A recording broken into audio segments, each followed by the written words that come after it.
Šitame video atrasite savo Achilo kulną. Kodėl tam tikri iššūkiai kitiems atrodo kaip lengvas žaidimas, o jums milžiniška kliūtis, generuojanti didžiulį stresą. Ištyrinėsime 4 žmogaus būties sferas, kaip jos nulemia mūsų elgseną, mūsų bendravimus, sprendimus ir vertybės. Suprasite tikrasias jums kylančio streso priežastis. Per asmeninę Olego Lapino istoriją išgirsite apie paslėptą stresą ir kokias asmenybės paslaptis jis atskleidžia. Suprasite, kaip atrasti ramybę ir pasitikėjimą savo silpnosiose asmenybės srityse ir kokie santykiai jums gali turėti gydomąją galią. Na ir pabaigai, gydytojas, psichoterapeutas paaiškins, kaip atpažinti, kas yra jūsų pažeidžiama vieta ir kur kyla stresas būtent jums. Na ką, o dabar keliaujame žiūrėti video, bet prieš tai nepamirštame paspausti mygtuką patinka, tai padėsite mūsų YouTube algoritmai. Mes kalbėsime su jumis apie tai, kodėl vieniems žmonėms tie patys dalykai yra ramus, nieko ypatingo nereiškintis, o kiti dalykai kaip tik labai jos užkabina. Tai tarsi mes visi turėtumėm kažkokią Achilo kulną. Ir jeigu situacija aplinka pakliūna ne į tą Achilo kulną, mes nevadinam to stresu, mes vadinam tai situaciją, kurią reikia išspręsti. Kaip tam pasakėme, kad žydų pasaulyje tai nėra problema, tai yra tiesiog didelių pinigų klausimas. Reiškia, kažkodėl tai turbūt dar nuo vidurinės jūs pastebėdavot, kad tai, kas jums yra didelė problema, kitiem nėra didelė problema. Tai reiškia, jie su to susitvarko, o jūs su tuo nesusitvarkot. Ir tada jums ir atsiranda stresas, kai tai, ką jums reikia padaryti, pakliūna į jūsų tą Achilo kulną, į tą vietą, kurioje jūs turite mažiausiai galimybės sėkmingai kažką išspręsti. Mes galim paimti tokias 4 vertybės didelės žmogaus gyvenime arba būties sferas, netgi galim pavadinti. Pirmas vadinsim valia, tai suvokimas, kokia tavo vieta pasaulyje, kam tu čia esi ir dėl to, ką tu turi padaryti būtinai. Išbandėte įvairias streso valdymo technikas, meditaciją, jogą, lankėtės pas psichologą, bet niekaip nepavyko susitvarkyti su kylančiu stresu ir nerimu. Atrodo, kad nei darbe, nei asmeninėme gyvenime nieko nebekontroliuojate. Visa tai reikalauja naujoviškų sprendimų. Psichosofija tai nauja metodika, atsiradusi remiantis Jungo ir socionikos idėjomis, bei žaibiškai plintanti tarp psichiatrų ir psichoterapeutų visame pasaulyje. Deja, iki Lietuvos inovatyvūs metodai atkeliauja kaip visada šiek tiek pavėluotai. Apie šią techniką yra girdėję tik saujelė psichiatrų bei psichoterapeutų Lietuvoje. Tai nėra eilinė disciplina, kuri moko mus gyventi sąmoningiau. Psichiatras, psichoterapeutas Olegas Lapinas atskleidė, kad jos esmė tai perprasti, kaip būti atspariems kasdieniniams iššūkiams ir kaip pasiekti tikrąjį savo potencialą. Perpratus psichosofijos tipologiją, ne tik gebėsite lengviau bendrauti su skirtingais žmonėmis, išvengsite tarpusavio konfliktų, bet ir lengviau realizuosite savo stipriasias pusės, perprasite savo potencialą, perprasite giluminės priežastis, kur jūsų gyvenime kyla stresas, nerimas ir net psichosomatiniai sutrikimai. Spauskite nuorodą po šito video ir prisijunkite prie kurso su 72% nuolaida jau dabar. Antras dalykas yra emocijos, tai yra kaip tu jautiesi ir kaip jaučiasi aplinkui tave žmonės.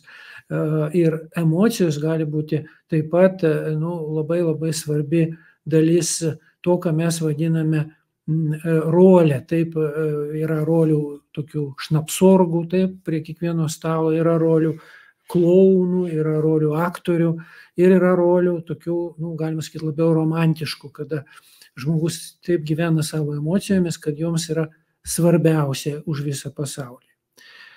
Trečia sfera, mes galim ją pavadinti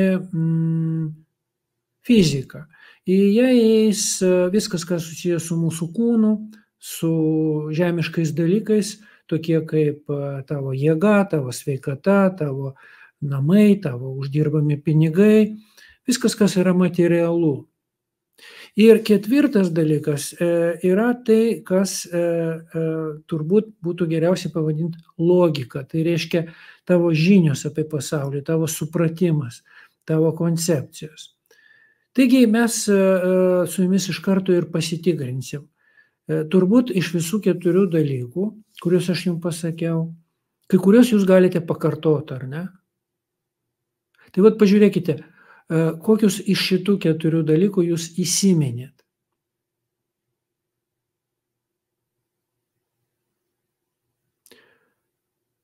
Ir pastebėkite, jūs įsiminėt ne visus 4, turbūt vieno jūs neprisimenėt, teisingai?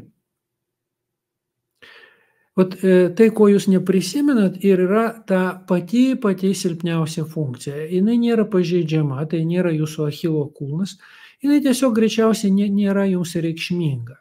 Dabar aš jums priminsiu šitos prioritetus gyvenimo ir jūs pasakysite, aha, taip, šitą dabar prisimenu, tai irgi svarbu.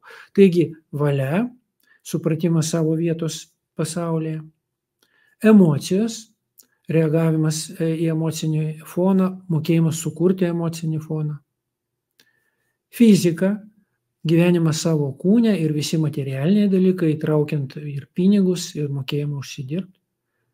Ir ketvirta yra logika, mokėjimas suprasti tai, kas vyksta, mokėjimas įnešti tvarką, mokėjimas kaip ir koncepcija tokia sukurta apie tai, kas vyksta.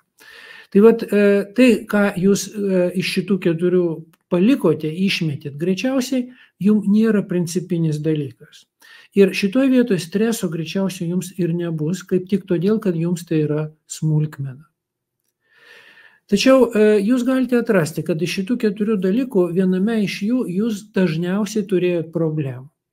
Jeigu tai yra jūsų valia, jums labai sudėtinga buvo surasti savo vietą pasaulyje, suprasti, kokiegi jūsų prioritetai, kokie tikslai, ką jums gyvenimą daryti.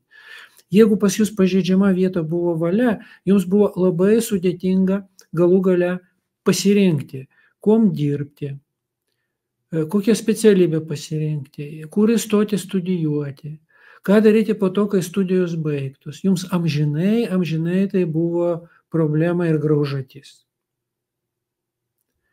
Jeigu jums pažeidžiama vieta buvo emocijos, greičiausiai jūs niekada nesate tikras, ar jūsų jausmai yra teisingi, ar būtent taip ir jaučiasi aplinkiniai jūs žmonės.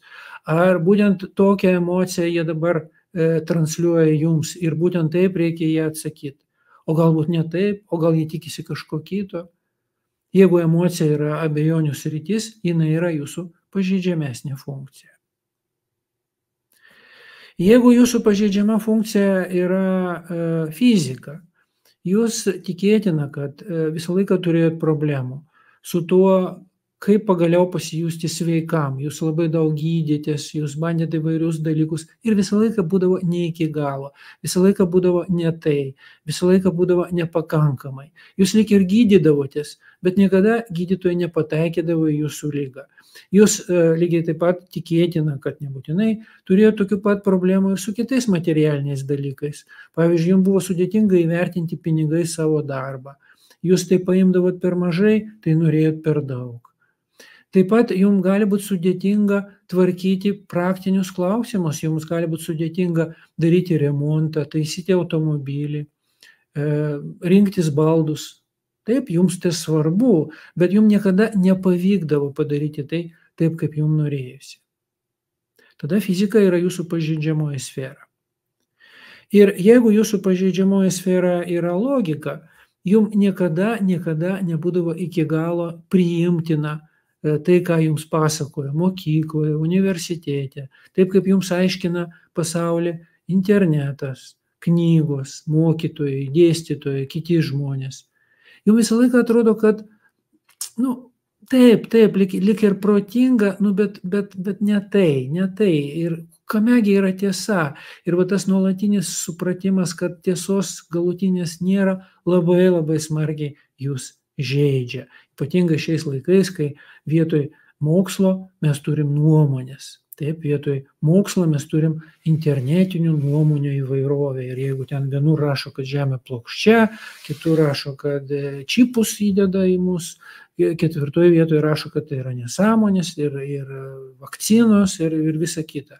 Tiek daug nuomonių ir jums tada tai labai labai sudėtinga šitam pasaulyje su tų nuomonių įvairovė. Jums reikia labai aiškumo, bet to aiškumo niekaip negauna. Reiškia, jūs matote, kad prioritetinės sferos šitoje vietoje nėra labai labai sėkmingos. Jos jums dėl to ir yra prioritetinės, kad jos iki galo niekada nebūna patenkintos. Tačiau yra sferos, kur jūs kaip tik esate labai ok. Kaip tik šitoje vietoje jūs nesusimastydami labai dažnai neturite jokių stresų. Maža to, jūs rodote iniciatyvą pagal tą funkciją. Jūs rodote labai didelį kompetenciją pagal ją, bet pats apie tai net nesusimastote. Jums tai gaunasi tiesiog lyg savaime. Tai vat čia yra taip vadinamos stiprios jūsų funkcijos ir pagal jas jums stresų ir problemų dažniausiai nebūna. Jūsų psichika išskiria joms tiek daug energijos, kad ten viskas kažkaip sklandžiai ir labai gerai susiklosto, jums lyg ir nededant didelių pastangų. Tai vat kas yra tas paslėptas stresas? Paslėptas stresas yra nepripažinimas, kad tu turi tą jautrią vietą, pažeidžiamą vietą, Achilo kulną. Ir vietoj to, kad pastebėti tai, jūs bėgate į savo stiprias funkcijas. Tai reiškia, kad jūs sakote, šitoj vietoj man nesigauna, nenoriu apie tai galvoti. Geriau aš galvosiu apie tai, kas yra pas mane stipru. Aš galiu jums duoti pavyzdį iš savo gyvenimo. Pas mane stipriausia funkcija yra valia. Tai reiškia, man kažkaip, ko man būti, ko dirbti, pasidarė aišku dar viduriniai mokykloje. Su šita vieta problemų niekada nebuvo. Jeigu aš norėdavau pasiekti kažką, aš visą laiką žinodavau, ko aš noriu pasiekti ir netgi mano mokytojai sakydavo, čia aš nesigiriu, čia tiesiog toks medicininis faktas. Olegai, mes prisimenam, kad tu turbūt buvai iš tų mokinių, kuris žinojo, dėl ko jis eina į mokyklą. Man asmeniškai tas absoliučiai nebuvo aišku ir nerūpėjo. Tiesiog taip gaudavosi. Taip pat buvo neblogai su emocijomis, taip galima sakyti, aktoriniai sugebėjimai. Tai reiškia, kad man nebuvo sudėtinga vaidinti scenoje, man nebuvo sudėtinga suprasti kitų žmonių jausmus, man nebuvo sudėtinga kalbėti su žmonėmis taip, kad jie nurimtų. Tai reiškia, tarsi pirmoji funkcija su ta antraja mane ir stumė būti psichoterapeutu ir aš jo ir tapau. Ir aš neįsivaizduoju, kad aš galėčiau kažko kitų tapti. Tačiau problemų visą laiką būdavo su fizika. Tai reiškia, man visą laiką būdavo sudėtinga suprasti, kiek kainuoja mano darbas. Ir aš klausinėjau supervizorių, mokytojų, kaip su tais pinigais, kaip daryti su tais pinigais. Ir jie turėdavo man tiesiog paaiškinti, kad tai yra normalu, kad gydytojas nereiškia, kad jis turi nemokamai dirbti. Jam reikia išauginti vaikus, pas mane buvo 3 vaikai ir žmona nedirbo. O fizika buvo labai pažeidžiama ir man labai sudėtinga buvo pradėti po truputį uždirbti. Lygiai taip pat buvo ir su fiziniais dalykais, su sveikata. Man niekada iki galo nepavykdavo pasveikti nuo kažkokios ligos. Tiesiog taip atsitikdavo, kad negalavimas kažkaip pasidarydavo nebeaktualus. Bet niekada nebūdavo tai, kad tu nuėjai pas gydytoją, jisai surado, kas tau yra ir tave pagydė. Visą laiką būdavo, beveik pagydė, bet iki galo nepagydė. Ir tau ten gydė nuo vienos ligos, paskui paaiškėjo, kad jos nėra pas tave. Tau duoda kažkokius tyrimus ir tie tyrimai nerodo, kad būtų problema. Daro tą patį tyrimą kitą savaitę ir jau rodo, kad yra problema. Iškia, fizika buvo visą laiką mano pažeidžiama funkcija.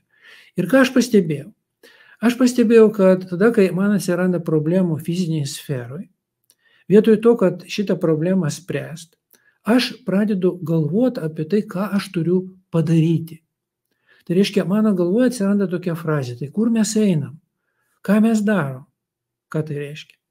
Tai reiškia, kad ten, kur yra pažeidžiama funkcija, fizika, mano galvoje įsijungia mano stiprioji funkcija, valia.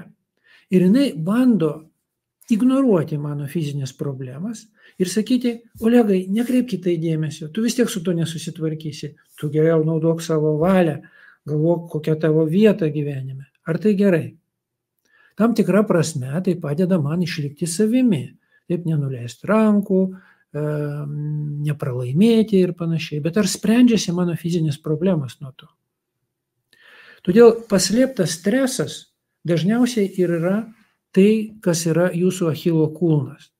Ir Achilo kulnas, kurį jūs ignoruojate, todėl jis ir yra paslėptas.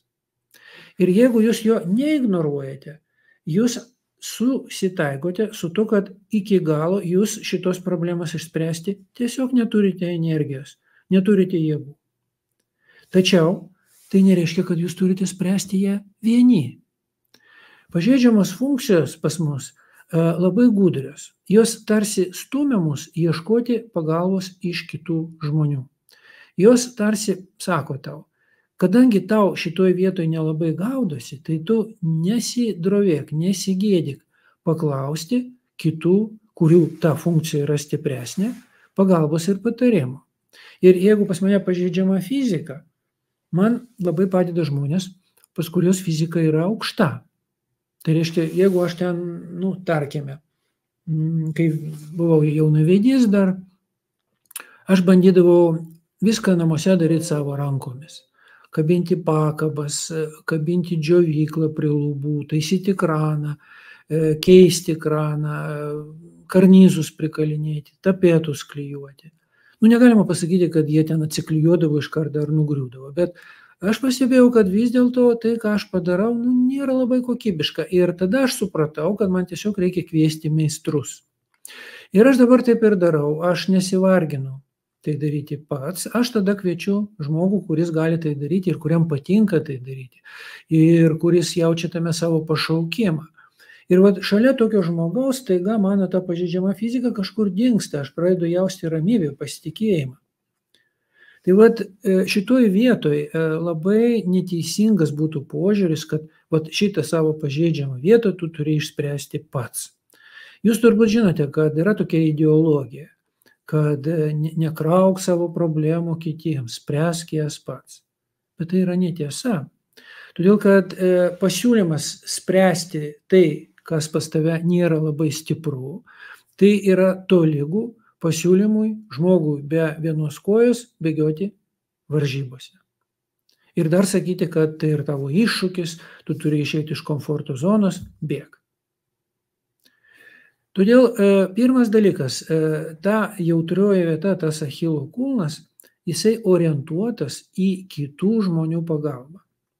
Ir tie žmonės, kurie šitoj vietoj kaip tik labai stiprus, kurie turi tam pakankamai energijos ir kurie su tavim tuo metu, jie yra geriausi pagalbininkai. Jeigu tai yra pas jūs pažeidžiama, pavyzdžiui, emocija, taip jums labai sudėtinga suvokti, ką kitas žmogus jaučia, ar tai, ką jūs jaučiate, yra teisinga. Todėl jūs dažniausiai iš vis blokuojat savo emocijas ir atrodot kaip džiūvėsis. Tai jums labai padėtų žmogus, kuris prie jūsų prisiderina, kuris ne tai, kad jis ten užpila ant jūsų savo emocijas, bet jis tiesiog su jumis kalbasi ir kalbėdamas, jisai kaip geras psichoterapeutas, jisai pavadina jums jūsų emocijas ir sako, jo, tai būtent taip tu ir turėtum jaustis tokiam aplinkybėm. Taip, tai labai pikta, kai su tavim taip elgesi, tai labai liūdna, kai taip atsitinka, tai labai baisu, kai tai vyksta. Ir jūs tada pradedat jausti, kad tai yra tai, ko jums trūko, nes jūs gaunat palaikymą pagal savo silpną funkciją. Ir jeigu tai yra, pavyzdžiui, valia, tai nereiškia, kad jūsų pagalbininkas tai toks valingas žmogus, kuris visada žino, kur mes einam. Todėl, kad tai, ką jis pasako jums, dažniausiai taip pat sukels jums suirzimą ir jūs netgi galėsit pasakyti, ko jis čia man primeta savo valią. Ne, jums reikalingas žmogus, kurio valia atrodys kaip balsavimas, kuris pasakys jums, aš tai norėčiau šitaip, o įdomu, kaip tu norėtum. Dėrybos. Prabalsuokime. Ir va toks žmogus, jeigu pas jūs pažeidžiama valia, kaip tik ir bus jūsų pagalbininkas. Ir jeigu pas jūs pažeidžiama logika, žinoma, tai yra ne tas žmogus, kuris yra genijus matematikos arba šachmatų, arba iš viso kažkokio tai tikslaus mokslo. Ne, jums padės žmogus, kuris taip pat su jumis labai lėtai ir neskubant nagrinės, uždavinės jums klausimus, išklausys jūsų atsakymus, uždavinės naujus klausimus. Ir jūs taiga pajusite, kad pasaulis darosi lyg aiškesnis. Va taip darydavo, pavyzdžiui, Sokratas, kuris užduodavo labai gerus klausimus savo mokiniams, dėl ko tai ir buvo vėliau pavadinta Sokrato dialogo metodas. Taigi labai svarbu prisiminti, kad identifikavo savo silpną funkciją, mums nereikia nei bėgti į savo stiprią, ten, kur mes ir taip labai geri, nei bandyti išspręsti šitą problemą patiems. Mums reikalinga pagalba šitoje vietoje. O kas yra su ta dalim, kuri mums iš viso neįdomu? O jinai ir lieka mums neįdomi. Pavyzdžiui, gali būti, kad šitų 4 dalykų viena yra, jūs sakote, taip, žinoma, tai svarbu, bet tai nėra man principinis dalykas, tai palauks. Tai nebūtina, tai ne pirmaeilis dalykas, tai ne prioritetas. Taip, aišku, tai yra svarbu. Ir tada jums gali padėti žmogus, kuris kaip tik labai jums įtikinamai ir aiškiai viską pasakys ir jūs būsit ramus, jums nereikės daugiau svarstyti, ką jums pagal šitą aspektą daryti. Ir jūs pamiršite tai. Tai vat šitą supratimą apie stresą mes vis labiau ir labiau derinam, ne apskritai, kas yra gyvenime stresas, o tai, kas jums yra stresas, kur yra jūsų pažeidžiama vieta. Todėl, kad pažeidžiama vieta, jinai pati iš savęs šaukėsi iš vidaus jūsų pagalbos. O ne tai, kad pasaulis iš šono užpuola jūs ir tada jau jūs vadinate, kad tai yra stresas. Paimkime, kad ir situacija, pavyzdžiui, šeimoje, ar ne? Jūs, sakykime, jaučiate nutolimą nuo savo sutuoktinio ir jūs galvojate, kad tas jūsų nėra meilės ir jūs nesuprantate, ar čia jūsų yra problema, ar čia to sutuoktinio problema. Jūs bandote skaityti knygas, jūs atrandate knygų, kur labai aiškiai suteikia visą atsakomybę kitai pusiai. Pavyzdžiui, gyvenimas su narcizu, gyvenimas su toksišku žmogum, gyvenimas su ribinė asmenybė, gyvenimas su šizoju. Masė yra dalykų. Ir kurį laiką jums atrodo, kad viskas gerai, bet kažkas tame ne tai ir jūs pradedat galvoti, gerai, lengva užklijuotai tikėti, bet gal ir aš kažką ne taip darau, gal čia su manim labiau susiję. Tai reiškia, kad emocijos jums yra pažeidžiama funkcija ir šitoj vietoj jums ta informacija, kurią jūs bandote sutvarkyti skaitydami knygas, jinai nelabai padės.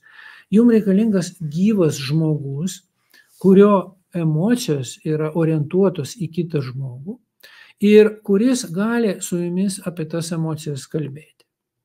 Tai nenustabu, kad, pavyzdžiui, mano darbe pas mane dažniausiai didesnę sėkmę gauna žmonės, kurie būtent turi pažeidžiamą emocinę funkciją ir jie labai gali būti valingi, labai protingi, labai mokantis fiziką sutvarkyti savo, bet jiem yra problemos su santykiais ir jie tai žino ir jie ateina pas mane su tokiu nusakomu užsakymu. Tai reiškia, turiu problemų santykius. Arba jie anksčiau ir vėliau nuo psichosomatikos, pavyzdžiui, perina prie savo santykių. Jie jaučia, kad man šitoj vietoj galima tai pasakyti ir aš galiu jiems šitoj vietoj padėti.